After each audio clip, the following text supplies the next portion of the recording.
ഹജ്ജിലെ പ്രധാന കർമ്മങ്ങൾ പൂർത്തിയാക്കി ഭൂരിഭാഗം ഇന്ത്യൻ ഹാജിമാരും മിനയിൽ നിന്ന് മടങ്ങി. ഇത്തവണ കൂടുതൽ പ്രയാസങ്ങളൊന്നുമില്ലാതെയാണ് ഹാജിമാർ കർമ്മങ്ങൾ അവസാനിപ്പിക്കുന്നത്.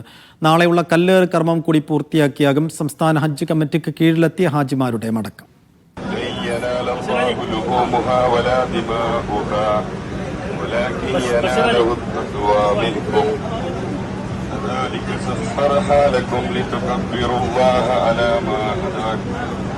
ഹജ്ജിന്റെ 5ാം ദിനത്തിലെ കല്ലേറ് കർമ്മവും പൂർത്തിയാക്കിയാണ് ഭൂരിഭാഗം ഇന്ത്യൻ ഹാജിമാരും മിനയോട് വിട പറഞ്ഞത്. 5 നാൾ നീണ്ട ഹജ്ജ് കർമ്മങ്ങൾ പ്രയാസമേതുമില്ലാതെ പൂർത്തിയാക്കിയ സന്തോഷത്തിലാണ് ഹാജിമാർ. ഇന്ന് ദുൽഹജ്ജ് 12ആണ്. 12-ന് 3 ജംറകളെ എറിയും. 11-ന് ഇന്നലെ എറിഞ്ഞതുപോലെ തന്നെ 3 ജംറകൾ. ഇനി മിനയിൽ രാത്രി ഞങ്ങൾ താമസിക്കും, രാപ്പാർക്കും.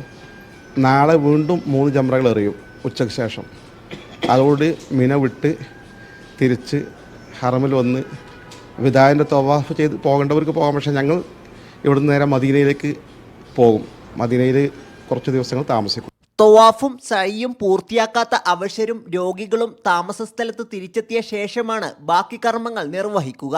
സ്വകാര്യ ഗ്രൂപ്പിലെ ഭൂരിഭാഗം ഹാജിമാരും മിനയിൽ നിന്ന് മടങ്ങി. എന്നാൽ സംസ്ഥാന ഹജ്ജ് കമ്മിറ്റി കീഴിലെത്തിയവർ അധികവും നാളെ കൂടി കല്ലേറ് കർമ്മം പൂർത്തിയാക്കും. ഇതിന് ശേഷമാണ് മിനയോട് വിട പറയുക.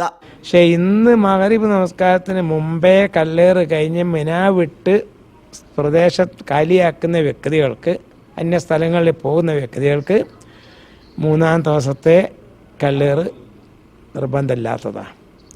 അതുകൊണ്ട് ഞങ്ങൾ ഇന്നത്തെ കല്ലേറോടുകൂടി ഞങ്ങൾ പൂർത്തീകരിച്ചു, തിരിച്ചു പോന്ന് ഇപ്പോൾ റൂമിലെത്തി. ഇത്തവണ കർമ്മങ്ങളെല്ലാം എളുപ്പമായിരുന്നു ഹാജിമാർക്ക്. തീർത്ഥാടകരെ കാണാതാവുന്ന പതിവ് ഇത്തവണ ഇല്ല. വിരലിലെണ്ണാവുന്ന ഹാജിമാരാണ് ഹജ്ജ് ദിനങ്ങളിൽ ആശുപത്രികളിൽ ചികിത്സ തേടിയത്.